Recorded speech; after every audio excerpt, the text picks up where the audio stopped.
Equation in two variable. Okay, तो इसमें basically पहला मेथड आपके पास आता है substitution method. Substitution method, substitution method के लिए मैं आपके सामने एक एक्सप्लेन करने के लिए एक एग्जांपल रख रहा हूँ। एनसीईआरटी की बुक में आपको मिल जाएगा। ये है एग्जांपल नंबर 7। इसमें एक पेयर गिवन है 7x minus 15y equals to 2 और दूसरा है x plus 2y equals to 3। x plus 2y equals to 3, ठीक है। अब ये जो पेयर गिवन है हमें लीनियर इक्वेशन का, इस पेयर में से किसी भी एक इक्वेशन में से किसी भी एक वेरिएबल की वैल्यू आप निकालेंगे। क्या करेंगे? इन दोनों लीनियर इक्वेशन में से किसी भी एक लीनियर इक्वेशन में से किसी भी एक वेरिएबल की वैल्यू आप निकालेंगे। तो जैसे मान लो हमने ये इक्वेशन चूज की और यहाँ से हम एक वेरिएबल की वैल्यू निकालेंगे। एक वेरिएबल की वैल्यू निकालने का मतलब ये हो गया कि यहाँ पर हम x की वैल्यू निकालेंगे किसी दूसरे वेरिएबल के टर्म में, यानी y के टर्म में, या हम y की वैल्यू निकालेंगे किसके टर्म में? x के टर्म में। तो अगर मैं x की वैल्यू निकालूं y के टर्म में तो देखो क्या बनेगा, 2y उधर चला जाएगा, 3 माइनस, समझ गए? ये जरूरी नहीं है कि आप x की वैल्यू ही निकालो यहाँ से आप y की वैल्यू भी निकाल सकते हो इन टर्म ऑफ x, ठीक है। तो अगर आपने x की वैल्यू निकाली है तो वो वैल्यू उठाकर आप यहाँ पुट करोगे। अगर आप यहाँ से y की वैल्यू निकालते तो वो y की वैल्यू उठाकर यहाँ पुट कर देते। अभी फ़िलहाल मैंने किसकी वैल्यू निकाली है? x की, तो वो x की वैल्यू यहाँ पुट कर रहा हूँ। तो जब मैं पुट कर रहा हूँ तो मतलब मैंने x को क्या कर दिया? सब्स्टिट्यूट कर दिया। इसीलिए हम इसको क्या कहते हैं? सब्स्टिट्यूशन मेथड कहते हैं। ये वाली बात क्लियर है? और माइनस में क्या चल रहा है? 15y और इक्वल्स टू में क्या? 2। 7 का मल्टीप्लाई कराओ 21 आएगा, इधर 14y और माइनस में 15y इक्वल्स टू में क्या? 2 आ जाएगा, ठीक है यहाँ तक। अब इसके बाद 21 ऐसे ही ठीक है, 14 और 15 मिलकर कितना बन जाएगा बोलो? 29y और इक्वल्स टू में क्या? 2। 29y उधर लेकर चले जाओ, ठीक है, प्लस का हो जाएगा, और 2 इसमें से लाकर माइनस करा दो, कितना आ जाएगा बोलो? 19 आ जाएगा। और 29 कहाँ आ जाएगा? डिवाइड में। तो यहाँ से हम सॉल्व करेंगे तो हमारे पास किसकी वैल्यू निकल कर आ जाएगी? y की। y की वैल्यू निकल कर आ जाएगी कितनी? 19/29, ठीक है। कैसे निकाली बताओ? तो आंसर है ये दो इक्वेशन गिवन है, इनमें से किसी एक इक्वेशन से एक वेरिएबल की वैल्यू निकालकर दूसरी इक्वेशन में सब्स्टिट्यूट कर दी और वहाँ से हमारे पास पहले वेरिएबल की वैल्यू आ गई। अब ये जो वैल्यू आई है इसको उठाकर यहाँ पुट कर दो तो आपके पास x की वैल्यू आ जाएगी, ठीक है। तो x इक्वल्स टू चल रहा है 3 माइनस 2 इंटू वाई की जगह क्या लिख रहे होगे बोलो? 19/29, ठीक है। 29 का मल्टीप्लाई कराओ 3 में और माइनस करोगे तो सॉल्व करके आपका आंसर बच रहा होगा कितना? 49। कितना? 49 अपॉन में क्या? 29। ये आपके पास x की वैल्यू निकल कर आ जाएगी, ठीक है। इस तरह से करोगे। अच्छा, ये कोई ज़रूरी नहीं है कि आप इसी इक्वेशन से x और y की वैल्यू निकाल कर इसमें पुट कर सकते हो। आप चाहो तो इस इक्वेशन से x या y की वैल्यू निकाल कर इस इक्वेशन में पुट कर सकते हो। सब्स्टिट्यूशन कराना है आप कहीं से भी कर सकते हो, ठीक है। जैसे मान लो एग्जाम्पल के लिए हमारे पास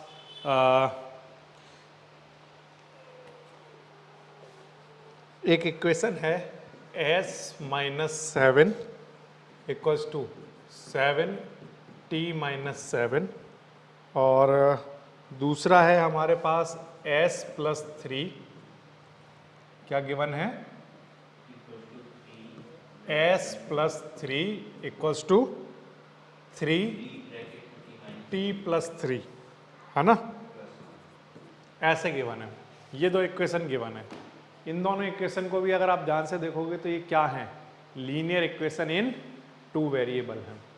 तो यहाँ आ जाएगा s माइनस 7, यहाँ कितना आ जाएगा? 7t, यहाँ कितना आ जाएगा? 49, ठीक है। अब एक काम करो, एस ऐसे ही रहने दो और 7 को उधर लेकर चले जाओ, या 70 को इधर लेकर आ जाओ पहले, मतलब प्रॉपर इक्वेशन की फॉर्म बना लो। 7 इधर जाएगा तो कितना बचेगा इधर, माइनस का 42। तो अब ये प्रॉपर फॉर्म बन गई एक। ऐसे ही इधर भी कर सकते हो आप, यहाँ से एस ऐसे ही ठीक है, प्लस 3 भी ऐसे ठीक है, 3 का मल्टीप्लाई कराओगे तो क्या आएगा 3t प्लस 9, ठीक है। अब s माइनस का क्या 3t, 3 उधर जाकर माइनस करा दो 6। तो ये अब आपने एक प्रॉपर फॉर्म बना ली। अब आपको सब्स्टिट्यूशन मेथड लगाकर s और t की वैल्यू निकालनी है। तो उसके लिए आप किसी भी एक वेरिएबल कोई वैल्यू आप किसी भी एक इक्वेशन से निकाल सकते हो। चाहो तो s या t की वैल्यू निकाल लो, मतलब s की वैल्यू निकाल लो in the term of t यहाँ से, या s की वैल्यू यहाँ से निकाल लो, कहीं से भी निकाल सकते हो। तो मान लो मैंने यहाँ से निकाली तो क्या आएगी 3t प्लस 6 आएगी। ये 3t प्लस 6 यहाँ पर s की जगह पुट कर दो, ठीक है। तो s की जगह पुट करोगे तो देखो क्या बनेगा 3t प्लस 6, माइनस में 7t चल रहा है और इधर माइनस का 42 चल रहा है। माइनस का 70 और प्लस का 3t कितना हो जाएगा, माइनस का 4t, और ये 6 उधर जाएगा तो कैसा हो जाएगा माइनस का कितना 48, ठीक है। अब -4 से इसको डिवाइड करा दो तो कितना आ जाएगा 12। अब ये जो t की वैल्यू आई है, इस वैल्यू को उठाकर वापस से यहाँ पुट कर दो तो s की वैल्यू मिल जाएगी। तो s इक्वल्स टू 3, t की वैल्यू 12 प्लस 6, कितना आंसर आएगा बोलो, ये कितना बन गया 36, 36 प्लस 6 कितना 42। ये आपके पास किसकी वैल्यू निकल कर आ जाएगी, s की वैल्यू में आ जाएगी, ठीक है। कुछ भी नहीं करना होता, किसी भी एक वेरिएबल से वैल्यू उठाओ दूसरे में पुट करो, एक वेरिएबल का आंसर आता है, उस वेरिएबल की वैल्यू को उठाकर वापस से इसी इक्वेशन में पुट कर दो, आपका दूसरा आंसर आ जाएगा। एग्जाम्पल नंबर 9 क्या है, let us consider example 2 in section 3.3 the cost of 2 pencil and 3 eraser. ये वाली हमने इक्वेशन बनाई थी, तो उससे इक्वेशन क्या बनी थी 2x plus 3y equals to 9, और दूसरी equation 4x plus 6y equals to 18। इसको हमने ज्योमेट्रिकल मेथड से सॉल्व किया था, अब एल्जेब्रिक मेथड से इसको सॉल्व करना है, ठीक है। तो देखो कैसे करोगे। सबसे पहला काम क्या करना है, हमें x की वैल्यू निकालनी है ना। अब x की वैल्यू या y की वैल्यू, कोई भी एक वैल्यू मतलब निकाल कर किसी भी एक इक्वेशन से दूसरे में पुट करनी है। तो चलो मान लो हमने यहाँ से निकाल लूँ या यहाँ से निकाल लेता हूँ, ठीक है। 2x इक्वल्स टू कितना 9 माइनस 3y, या x equals to 9 minus 3y upon 2, ये x की वैल्यू आई, ये वैल्यू उठाकर यहाँ पुट कर दो तो देखो क्या बनेगा 4x की जगह लिख रहे हैं क्या 9 minus 3y upon 2 plus 6y equals to 18। अब 2 से ये कैंसिल हो जाएगा 2 टाइम, 2 से इसका मल्टीप्लाई कराओ कितना आएगा 18, और minus 6y plus 6y equals to 18। अब ये कैंसिल हो गए, ठीक है। यहाँ पर 18 और 18 आपस में इक्वल आ गए, ठीक है। अब इसके बाद अगर आपसे पूछा जाए कि x की वैल्यू बताओ यहाँ पर कितनी आएगी, तो आप कहोगे कि देखो ऐसा हो सकता है कि यहाँ पर प्लस में क्या लिख लो 0x, है ना, लिख सकता हूँ या नहीं लिख सकता हूँ, 0x लिख सकता हूँ। अब यहाँ पर x की वैल्यू क्या क्या पुट कर सकता हूँ बोलो, 1 2 3 4 5, x की वैल्यू कुछ भी हो सकती है यहाँ पर, आया ना। तो x की कितनी वैल्यू हो सकती है यहाँ पर, तो आंसर है इनफाइनाइट। ऐसे ही अगर मैं यहाँ पर 0x यहाँ पर 0y लिख लूँ तो यहाँ पर y की कितनी वैल्यू पुट की जा सकती हैं, इनफाइनाइट वैल्यू पुट की जा सकती हैं। तो यहाँ पर x और y दोनों ही इनफाइनाइट वैल्यू रखेंगे, कोई एक पर्टिकुलर स्पेसिफिक वैल्यू नहीं रखेंगे। इस वाले केस में अगर आप ध्यान से देखो तो ज्योमेट्रिकल में भी a1 upon a2, b1 upon b2 और c1 अपॉन c2 इसके आ रहे हैं इक्वल या नहीं आ रहे हैं, देखो 2 अपॉन 4 है ना, a1 अपॉन a2 कितना आएगा 1 अपॉन 2, फिर ये 3/6 ये भी 1/2 आएगा, और 9/18 ये भी क्या आएगा 1/2। तो इसके तीनों इक्वल आ रहे हैं। ऐसी लाइनें जो होती हैं वो क्या कहलाती हैं, कोइंसिडेंट लाइन। ठीक है, और कोइंसिडेंट लाइन के कितने सॉल्यूशन होते हैं, इनफाइनाइटली मैनी सॉल्यूशन। ठीक है, इस तरह से एलिमिनेशन मेथड को समझने के लिए मैं एक एग्जांपल ले रहा हूं, और ये एग्जांपल नंबर 11 है एनसीईआरटी की बुक में। ठीक है, पेज नंबर 54 पर मिल जाएगा। क्या क्वेश्चन है, क्वेश्चन बहुत आसान सा गिवन है। क्वेश्चन कुछ इस तरह से है, the ratio of income of 2 person is 9:7। ठीक है, रेशियो में दी हुई है पर्सन, 2 पर्सन की इनकम। देखो पहला रेशियो किसका दिया हुआ है, इनकम का, कितना कितना 9:7, और दूसरा उनका एक्सपेंडिचर की बातें करनी है, एक्सपेंडिचर। ठीक है, कितना 4:3। If each them manage to save 2000 per month, find their monthly income, find their monthly income. तो सबसे पहली बात तो ये कि मैं ऐसा मान लेता हूँ कि अगर इनकी इनकम का रेशियो 9:7 है, तो ईच की इनकम कितनी कितनी रही होगी, 9x एंड 7x। इनकम क्या क्या रही होगी, 9x एंड 7x ये। और जो उनके एक्सपेंडिचर रहे होंगे, एक्सपेंडिचर, वो मैंने माना क्या क्या रहे होंगे, 4x एंड, ठीक है। अच्छा, अब शेविंग की बात करें तो फर्स्ट वाला जो कैंडिडेट है कौन कौन है, कोई नाम वाम तो नहीं दिए, अच्छा नाम नहीं दिए, केवल पर्सन की बातें हैं। तो पर्सन की बात चल रही है, तो पहले वाले पर्सन की इनकम कितनी है 9x, उसमें से खर्च कितना कर देता है 4x, नहीं यहाँ पर क्या लिखना चाहिए मुझे y, दूसरा वेरिएबल इंट्रोड्यूस करना है ना, 4y, और एंड कितना 3y। तो इनकम अगर 9x है, उसमें से खर्च कितना कर देता है 4y, तो सेविंग कितनी कर पाता है ₹2000। इनकम माइनस एक्सपेंडिचर किसके इक्वल होगा, सेविंग के। ऐसे दूसरे वाले पर्सन की बात करें तो उसकी इनकम कितनी है 7x, और उसमें से वो खर्च कितना कर देता है 3y, तो कितना बच जाता है 2000, दोनों ही 2000 बचाते हैं। अब ये बच्चों आपके पास आ गई दो इक्वेशन, ठीक है। तो पहले तो वर्ड प्रॉब्लम से आपको इक्वेशन बनाने लिए, फिर अगर आपको उनको एलिमिनेशन मेथड से सॉल्व करना है, तो अब हम क्या करेंगे, पहले हम सब्स्टिट्यूशन में ये कर रहे थे कि किसी भी एक वेरिएबल की वैल्यू निकालकर दूसरी इक्वेशन में सब्स्टिट्यूट कर रहे थे, लेकिन अब हम क्या करेंगे, इन दोनों वेरिएबल में से किसी भी एक वेरिएबल के कोफिशिएंट को इक्वल बनाएंगे।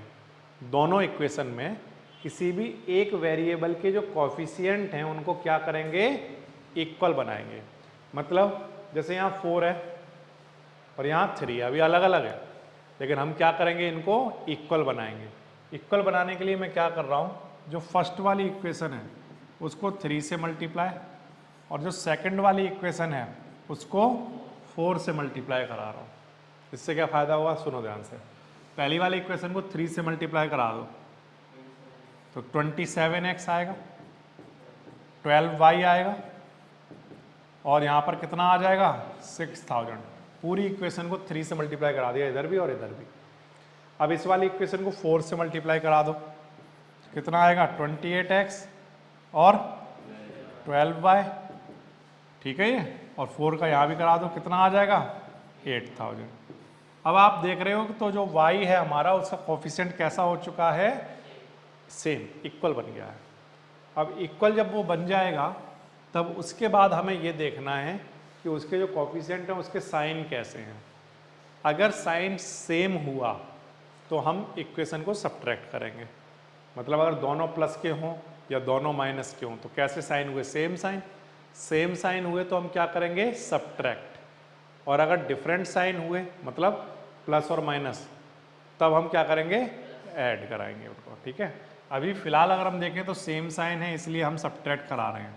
सब्ट्रैक्ट कराओगे तो साइन क्या हो जाएंगे, चेंज। हम सब्ट्रैक्ट करा ही इसीलिए रहे हैं कि साइन चेंज हो जाए और ये क्या हो जाए, कैंसिल। अब इधर -28 और प्लस का 27 कितना बचा, माइनस का, और इधर कितना, माइनस का 2000। तो यहाँ से x की वैल्यू निकल कर आ गई कितनी, 2000। ठीक, अब ये जो x की वैल्यू आई है इसको आप चाहो तो फर्स्ट में रखो या सेकंड में रखो, कहीं भी रख सकते हो, उससे कोई फर्क नहीं पड़ेगा, दोनों से आंसर सेम ही आने हैं। तो मैं x की वैल्यू ये जो 2000 है फर्स्ट इक्वेशन में रख रहा हूँ, फ्रॉम फर्स्ट। तो 9 इंटू एक्स की value 2000 minus 4y equals to कितना, 2000। ठीक है, अब ये 4y उधर लेकर चले जाओगे तो प्लस का हो जाएगा, और 2000 इधर लाकर माइनस कराओगे तो 18 माइनस 2 कितना, 16000। अरे ये 18000 है, इसमें से 2000 माइनस हो गया, कितना हो गया, 16000। 4 से डिवाइड करा दो, कितना आ जाएगा, 4000। ये हमारे पास क्या निकल कर आ गया, y। ये हमारे आंसर नहीं आए हैं, अभी आंसर निकालना बाकी है। हमारी जो इनकम थी वो इनकम क्या क्या थी, 9x और 7x। तो अगर 9x में x की वैल्यू पुट करोगे तो x कितना है, 2000। तो कितना आ जाएगा, पहले वाले की इनकम कितनी हुई, ₹18,000, और दूसरे वाले पर्सन की इनकम कितनी थी, 7x। तो 7 इंटू 2000 करा दो, कितना हो गया, 14,000। इनकम भी पूछी है और कुछ पूछा है, एक्सपेंडिचर भी पूछा है, तो एक्सपेंडिचर भी निकाल देता हूँ। एक्सपेंडिचर पहले वाले का कितना था, 4y। तो यानी y की वैल्यू कितनी, 4000। कितना हो जाएगा, ₹16,000। ठीक है, और दूसरा वाला जो पर्सन था उसका कितना था एक्सपेंडिचर, 3y था। तो दूसरे वाले का एक्सपेंडिचर निकाल लो, कितना, 3 इंटू 4000, कितना हो जाएगा, 12,000। ठीक है, इस तरह से निकल कर आ जाएगा। तो एलिमिनेशन मेथड हमें देखना है, हालांकि ये तो प्लस माइनस कैलकुलेशन है।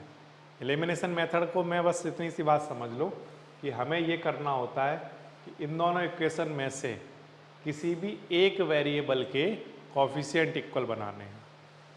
कॉफिशिएंट इक्वल बनाने के बाद अगर उन दोनों कॉफिशिएंट के साइन सेम हैं तो सब्ट्रैक्ट कराएंगे, और अगर डिफरेंट हैं तो ऐड कराएंगे।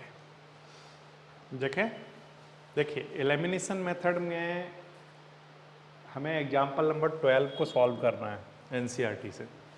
इसमें सबसे पहला हमारा टारगेट रहेगा किसी भी एक वेरिएबल को इक्वल बना लेना। ठीक है, तो मैं बनाता हूँ, ये जो फर्स्ट इक्वेशन है और ये सेकंड इक्वेशन है। मान लो मैंने सोचा कि मैं x का वेरिएबल इक्वल बना लूँ, तो मैं फर्स्ट इक्वेशन को किससे मल्टीप्लाई कराऊंगा, 2 से।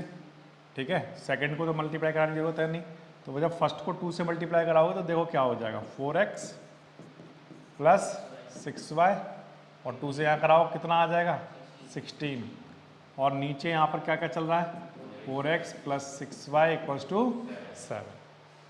अब हमने जो कोफिशिएंट सेम बनाए थे उनके साइन कैसे हैं, सेम। लेकिन जब हमने कोफिशिएंट सेम बनाए तो इसके भी सेम बन गए, और अब जब मैं यहाँ पर सब्ट्रैक्ट कराऊंगा क्योंकि सेम साइन है तो ये भी कैंसिल हो जाएगा, ये भी कैंसिल हो जाएगा। इधर क्या आ गया, 0, और इधर हमारे पास कितना आ गया, 9 आ गया। ठीक, ये ठीक लिखा मैंने। अब यहाँ पर ये 0 है और ये 9 है, ये क्या आपस में इक्वल हो सकते हैं, नहीं हो सकते।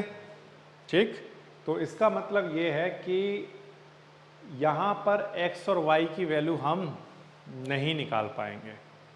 निकाल सकते हैं क्या, नहीं निकाल पाएंगे। तो इसका मतलब ये हो गया कि इस क्वेश्चन का किसी भी तरह का कोई भी सॉल्यूशन नहीं है, इन x और y की कोई वैल्यू एग्जिस्ट ही नहीं करती।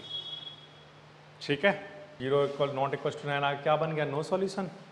और वैसे अगर आप देखो तो 1/2, यहाँ पर देखो 2/4 कितना आएगा, मतलब a1/a2 देखोगे तो कितना आया, 1/2, और 3/6 कराओगे तब भी कितना आएगा, 1/2 आएगा, यानी b1/b2 भी इक्वल आ रहा है। और ये नॉट इक्वल्स टू क्या, C1 अपॉन C2। ऐसी जो लाइनें होती हैं ये क्या कहलाती हैं? Parallel lines. और पैरेलल लाइंस होंगी तो कैसे सॉल्यूशन होगा? No solution. कैसे लिखोगे इसे? देखो एग्जाम्पल नंबर 13 में कह रहा है the sum of 2 digit number and the number obtained by reversing the digit is 66 if the digits of the number differ by 2 find the number.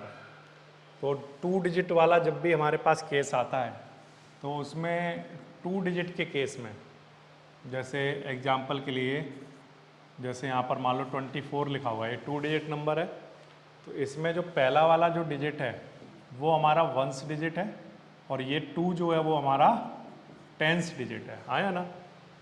Yes. तो इसका मतलब जो हमारा ओरिजिनल नंबर है 2 डिजिट वाला उसको ऐसे लिखा जा सकता है।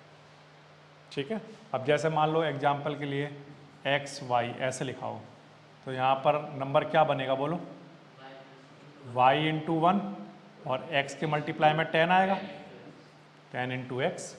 तो यानी ओरिजिनल नंबर हमारा ये रहा होगा 10x प्लस y। अगर आपने y को क्या माना है? लेट यूनिट डिजिट क्या मानी? बोलो यूनिट डिजिट y। और 10th डिजिट आपने क्या मानी? 10th digit x। 1st digit तो आपने मानी y और 10th डिजिट x। तो जो ओरिजिनल नंबर रहा होगा, ओरिजिनल नंबर वो क्या रहा होगा बोलो? किस फॉर्म में रहा होगा? 10x प्लस, तब ये नंबर 10x प्लस y की फॉर्म में होगा। और अगर हम इसको रिवर्स कर दें तो उल्टा हो जाएगा। आया ना? अगर x y की जगह y x लिख दें तो तब x किससे मल्टीप्लाई हो रहा होगा? 1 से, और y 10 से। तब उस केस में ये बन जाएगा क्या? 10y plus x। ठीक है। आपको अकॉर्डिंग टू जब आप क्वेश्चन चलोगे तो वही कह रहा है ये दोनों डिजिट जो आपने ली हैं इनका जो डिफरेंस है वो कितना है? 2। और जो ये जो नंबर है ओरिजिनल नंबर और रिवर्स करके जो ये नंबर आ रहा है, ओरिजिनल नंबर और रिवर्स नंबर, इन दोनों का सम कितना है? 66। ऐसे बोला हुआ है। ठीक है। अब आप क्या करो, इसको सॉल्व कर लो। सॉल्व कैसे करोगे? 10x और x मिलकर कितना हो जाएगा? 11x। 10y और y मिलकर 11y इक्वल्स टू में 66। 11 कॉमन लेकर इसे डिवाइड करा दो तो क्या आ जाएगा? x plus y equals to 6। तो ये बच्चों आपकी फर्स्ट इक्वेशन हो जाएगी और ये सेकंड। अब एलिमिनेशन मेथड से इसे सॉल्व करना हो मान लो, तो कैसे करोगे? पहली इक्वेशन लिख लोगे, दूसरी इक्वेशन लिख लोगे और कोफिशिएंट सेम बनाओगे। यहाँ पर कोफिशिएंट पहले से सेम है तो हम क्या करेंगे? ऐड। y के कोफिशिएंट डिफरेंट है ना, तो हम क्या कर देंगे? ऐड। अब ये कैंसिल हो जाएगा, x और x मिलकर कितना हो जाएगा? 2x। 6 और 2 8। 2 से डिवाइड करा दो तो x कितना आ जाएगा? 4। अब ये x की वैल्यू आप किसी भी इक्वेशन में पुट कर दो। मान लो सेकंड में पुट कर दी हमने, फ्रॉम सेकंड, तो x की जगह क्या लिखोगे? 4। 4 उधर जाकर माइनस हो जाएगा तो y की वैल्यू आ जाएगी 2। ठीक है। बड़े आसानी से निकाला जा सकता है इसको। तो ये है 10th डिजिट का जब भी नंबर आएगा तो यूनिट डिजिट ले लिया करो y, 10th डिजिट क्या ले लिया करो? x। इससे ओरिजिनल नंबर क्या बनेगा? 10x plus Y. Reverse number क्या होगा? 10y plus x. ठीक। फिर अकॉर्डिंग टू क्वेश्चन जो 2 डिजिट ली हैं उनका डिफरेंस 2 है और इनके जो ओरिजिनल नंबर और रिवर्स वाला नंबर उनका सम 66 है। 2 इक्वेशन बन जाएंगी, उनको सॉल्व कर लोगे। अब जो ओरिजिनल नंबर था वो क्या था? यूनिट डिजिट क्या थी बोलो? y। और 10th डिजिट क्या थी? तो यूनिट डिजिट की जगह क्या लिख दोगे? 2। और 10th डिजिट की जगह क्या लिख दोगे? 4। तो ओरिजिनल नंबर जो रहा होगा वो किसकी बातें हो रही हैं? 42 की। अगर आप देखो तो इनका डिफरेंस कितना है? 2। और इनको अगर रिवर्स करके, रिवर्स अगर मैं करा दूँ, रिवर्स कराऊंगा तो कितना आएगा? 24। और इनको ऐड कराऊंगा तो इनका ऐड करके आंसर कितना आएगा बोलो? 66। आएगा या नहीं आएगा? दोनों कंडीशन सेटिस्फाइड हो रही हैं। ठीक है। So the correct answer is 42। कोई भी सपना साकार करने के लिए सबसे जरूरी है सही कोच का होना। चुनिए GS क्लासेस को और करें अपने बोर्ड एंड JEE का सपना साकार। Download the app now.